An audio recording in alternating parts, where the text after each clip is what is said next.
Hello and welcome to a brand new episode of Great Games. Today's episode is going to be 11 through 20 of my top 30 most valuable video games. So let's get started.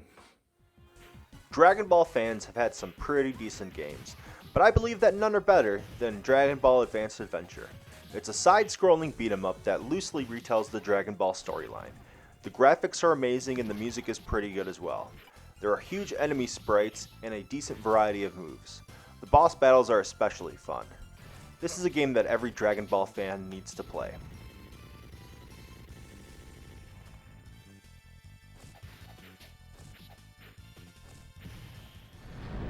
Here's a game unlike any other I've ever played. Robot Alchemic Drive puts you in control of a 17-year-old kid whose monster is being attacked by a giant monster thing, and it's your job to stop him with your own giant monster thing.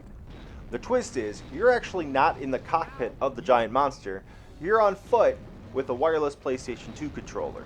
The sense of scale is amazing, and when there's a monster on the screen, there's just this sense of danger and fright just because of how gargantuan these monsters are. The controls take some time getting used to, and the English dub is hilariously awful, but man is it a different experience, and I do believe it's an underrated game that nobody seems to talk about. What more can be said about Marvel vs. Capcom 2 that hasn't already been said? For those of you that don't know, this is a 3 vs. 3 team fighting game where you can switch between all 3 characters at will. Your team can also combine for a screen-filling special attack. I remember playing this game in the arcade and I was blown away by the huge and detailed characters and their fluid animation. I was also taken aback by how many characters were in the game. This game is also available for the Dreamcast, Xbox, and PlayStation Network and Xbox Live online stores, but those might have been pulled, I'm not entirely sure. Find a way to play this game if you guys haven't already. Paper Mario and the Thousand Year Door is a game that admittedly I haven't played a second of until I recorded footage for this video. I always hear that this is the definitive Paper Mario experience, and everything that followed this game didn't follow the tried and true formula that this game and the first game for the Nintendo 64 established. The graphics still hold up to this day, and since I played the good but slightly underwhelming Paper Mario Origami King, the combat system in this game is much more preferred, and I hope Nintendo releases the next Paper Mario game more in this style.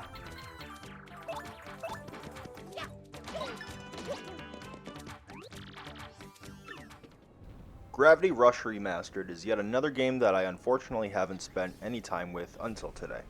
It's a port of the PlayStation Vita game that was remastered, more than likely due to the Vita's limited audience. The game is a 3D platformer where you can manipulate gravity and change how gravity works to aid your platforming. The little time I played it, I found the controls to be a tad stiff and I kept falling off the platforms when I thought I was adjusting gravity correctly. Let me know if I should keep playing this game and what you guys like about it. CHIBI-ROBO is essentially a cleaning simulator. You play as a tiny robot and you pick up your family's trash to make them happy, and then you get some happy points. This game is really unique, but you're on a time limit.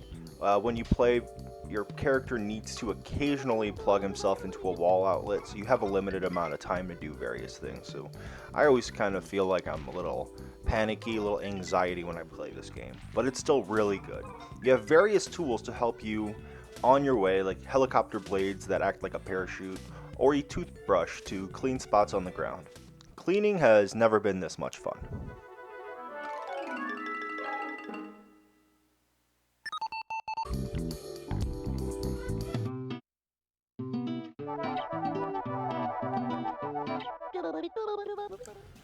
Teenage Mutant Ninja Turtles: The HYPERSTONE Heist should be somewhat familiar to those of you that have played Turtles in Time for the Super Nintendo. Well, because it's essentially the same game with some differences like different level orders. It also has fewer than half of the levels, but they're all longer. You also can't throw your enemies at the screen, but it's still a incredibly fun beat 'em up that I highly recommend. Splatterhouse 2 is yet another beat 'em up on this list for the Sega Genesis. The gameplay is extremely simple and very basic, but that's not to say that it's easy. Enemies will fly at you from all different angles, and trying to avoid them is extremely challenging. I also find the jump difficult to get used to, often not knowing when to jump. Took a few tries, but I did get better. The graphics are the highlight for this game for me. From the grotesquely detailed enemies to the huge boss fights, this game is a visual treat. Probably one of the most satisfying things in any video game is when you smack an enemy with a 2x4 and they splatter on the wall. It's a decent playing game, but the graphics are really what stand out to me.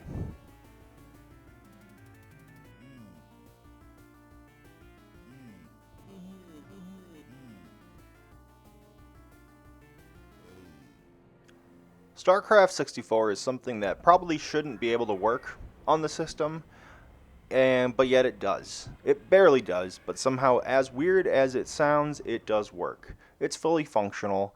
The outscenes look atrocious, there's no speech and mission briefings, and the Brood War expansion, coincidentally, requires the expansion pack.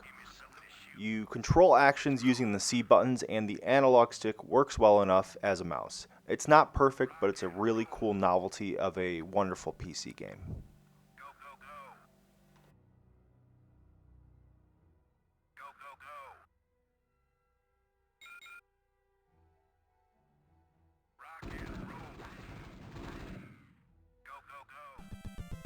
Bucky O'Hare is a really cool NES game. It reminds me a lot of Mega Man because you can choose which level to start off with, and you have a similar blaster attack. The levels are extremely colorful, and it's a graphical showcase for the aging NES. I wish I was better at the game so I could talk more about it, but I believe once you rescue your crew from the planets, you can switch between them at will. I haven't gotten that far yet, unfortunately. I will one day, I hope. If you haven't played this game, I think you should, just to prove how bad I am at this game.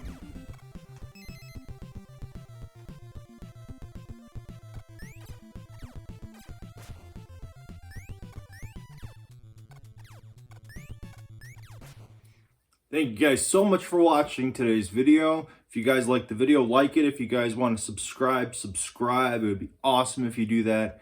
There's going to be the last video right here, and if you want to subscribe, there'll be a little thingy here to subscribe. Thank you guys so much for watching, and have a great day.